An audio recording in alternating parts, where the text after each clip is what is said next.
여러분 안녕하세요. 금일은 변화산의 예수님 후의 말씀인 누가복음 9장 37절에서 50절 말씀을 묵상하는 시간입니다. 어제 말씀을 보면 예수님께서는 3명의 제자들 베드로, 요한 그리고 야고보를 데리고 산에 오르십니다. 기도하시기 위해서였습니다. 그리고 예수님은 기도 중에 구약의 모든 메시지, 즉 율법과 선지서를 대표하는 두 사람 모세와 엘리야를 만나십니다. 그의 용모는 변화되었고 하늘의 영광으로 둘러싸였습니다. 그리고 그 산 위에서 하늘의 소리를 들으십니다. 하나는 자신이 누구인지를 알려주는 소리였고 또 다른 하나는 자신이 무엇을 해야 하는지 알려주는 소리였습니다. 예수님께서는 자신이 세상을 떠날 거라는 선포 후에 두려움에 처한 제자들을 향해 산 위로 올라가셔서 이들에게 꼭 가르쳐주고 싶은 게 있었습니다. 십자가의 사건을 앞두고 이것은 꼭 나의 제자들에게 보여주어야지 하는 중요한 메시지가 있었는데 그것은 바로 기도라는 것이었습니다. 제자들에게 필요한 것이 입술의 고백을 뛰어넘는 기도이고 바로 이 기도를 통해 하나님 안에서 변화할 수 있다는 사실을 직접 보여주고 싶으셨다는 거예요. 우리 삶의 산 위라 함은 개인마다 차이가 있겠지만 예수님과 산에 올라 하나님과 대면하고 기도할 때 바로 변화의 시발점에 우리는 서 있을 수 있다는 거죠. 기도는 기도자를 변하게 하는 능력이 있기 때문입니다. 기도는 변화하신 예수님 앞에 선행되었던 부분이었습니다. 그런데 여러분, 기도를 통해 변화를 얻고 자신의 정체성과 임무를 부여받으신 예수님의 다음 행각을 우리가 금일 말씀을 통해 꼭 눈여겨보아야 합니다. 금일 말씀은 기도 후 예수님께서 하신 일들을 자세히 기록하고 있습니다. 금일 말씀 누가복음 9장 37절에서 44절 말씀이 우리에게 이렇게 전합니다. 이튿날 산에서 내려오시니 큰 무리가 맞을세 무리 중에 한 사람이 소리질러 가로되 선생님 청컨대 내 아들을 돌보아 주시옵소서. 이는 내 외아들이니이다. 귀신이 저를 잡아 졸지에 부르짖게 하고 경련을 일으켜 거품을 흘리게 하며 심히 상하게 하고야 겨우 떠나가나이다. 당신의 제자들에게 내어 쫓아주기를 구하였으나 저희가 능히 못하더이다. 예수께서 대답하여 가라사대 믿음이 없고 패역한 세대여 내가 얼마나 너희와 함께 있으며 너희를 참으리요. 내 아들을 이리로 데리고 오라 하시니 올 때에 귀신이 거꾸러뜨리고 심한 경련을 일으키게 하는지라. 예수께서 더러운 귀신을 꾸짖으시고 아이를 낫게 하사 그 아비에게 도로 주시니 사람들이 다 하나님의 위엄에 놀라니라. 저희가 다 그 행하는 모든 일을 기이 여길세 예수께서 제자들에게 이르시되 이 말을 너희 귀에 담아두라. 인자가 장차 사람들의 손에 넘기우리라 하시되 저희가 이 말씀을 알지 못하였더니 이는 저희로 깨달지 못하게 숨김이 되었습니다. 또 저희는 이 말씀을 묻기도 두려워하더라. 말씀에 의하면 산 아래 수많은 사람들이 예수님을 기다리고 있습니다. 그 수많은 사람들 중에 한 사람의 소리가 유독 크게 들렸습니다. 한 아비의 울부짖음이었습니다. 자신에게 있어 하나밖에 없는 외아들이 귀신에 들렸기 때문입니다. 이 귀신은 이 아들에게 경련을 일으키고 거품을 흘리게 하고 몸을 상하게 한 후에 떠나곤 했습니다. 문제는 귀신에 의해 고통당하는 외아들을 둔 아버지는 제자들을 찾아가 하소연했지만 제자들이 귀신을 내쫓지 못했다는 거예요. 산에서 내려온 예수님은 이러한 제자들을 책망하시고 귀신 들린 이 아이를 구원해 주십니다. 금일 말씀은 제자들을 통해 비추어지는 무지와 무능을 다루고 있는데요. 제자들은 영광스러운 산 위의 경험을 했음에도 불구하고 아직 올바른 제자의 모습으로 서 있지 못합니다. 예수님은 자신이 이제 곧 세상을 떠날 거라는 말에 두려워하는 제자들을 향해 기도하는 모습을 직접 보여주심으로써 기도가 자신을 변화하게 하는 능력의 통로임을 보여주셨는데도 불구하고 제자들은 어쩜 그 의미를 전혀 깨닫지 못하고 있습니다.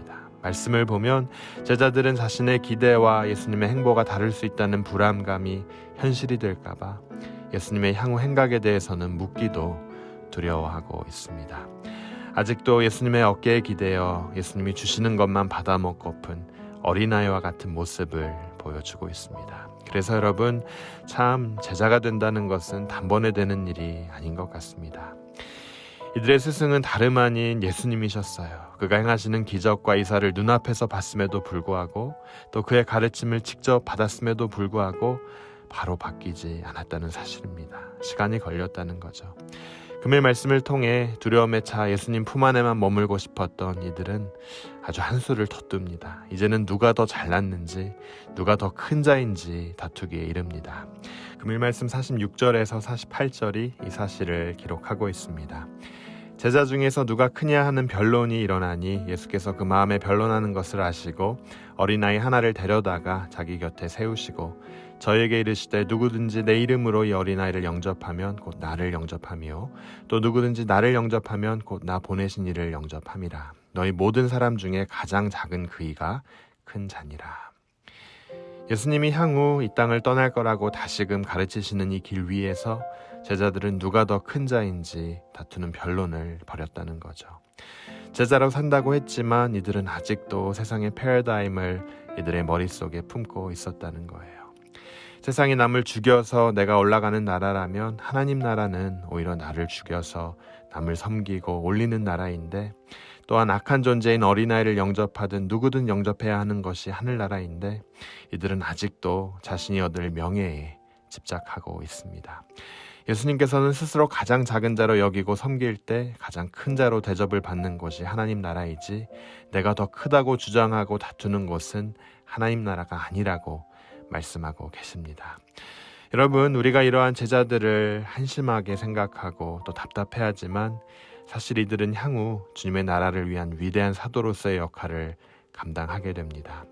지금은 예수님의 품 안에 있고 아직 세상의 패러다임 안에서 누가 큰지 다투는 모습을 보이지만, 사실 베드로는 향후 네로 황제의 핍박 아래 예수님과 동일하게 죽을 자격이 없다 하여 자신의 요청으로 십자가에 거꾸로 매달려 죽은 인물입니다. 야고보는 복음을 사수하다 돌에 맞아 순교하였고, 사도 중 유일하게 자연사한 요한만이 예수님의 어머니 마리아를 모신 후 향후 반모섬에 유배되어 요한계시록을 기록하게 됩니다. 여러분, 예수님께서 제자들과 함께 오른 산 위는 기도를 통해 하나님의 음성을 듣고 변화하시고 영광으로 둘러싸인 장소였습니다. 그런데 그 후에 다시 내려온 산 아래의 모습은 어떠했습니까?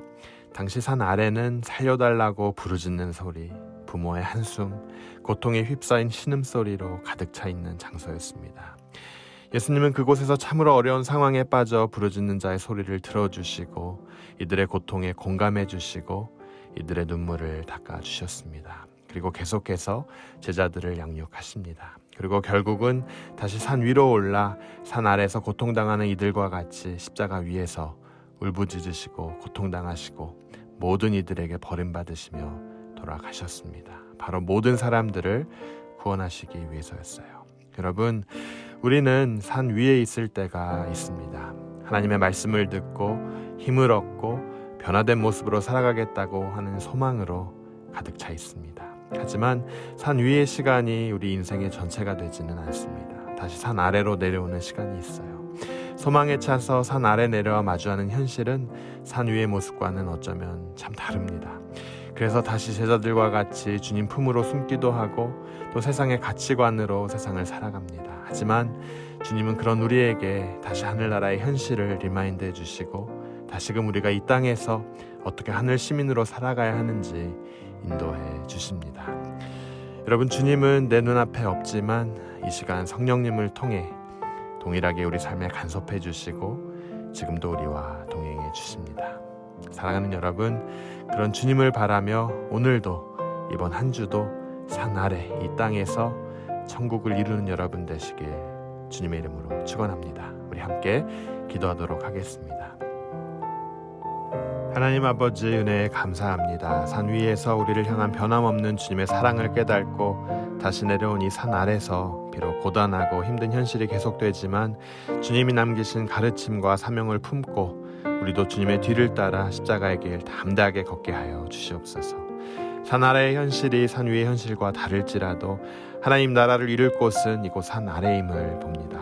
오늘도 우리를 주님의 손발 삼아 주시고 이 땅을 위로하고 치유하는 도구로 삼아 주시옵소서. 우리를 통해 주님의 역사가 계속되길 간절히 원합니다.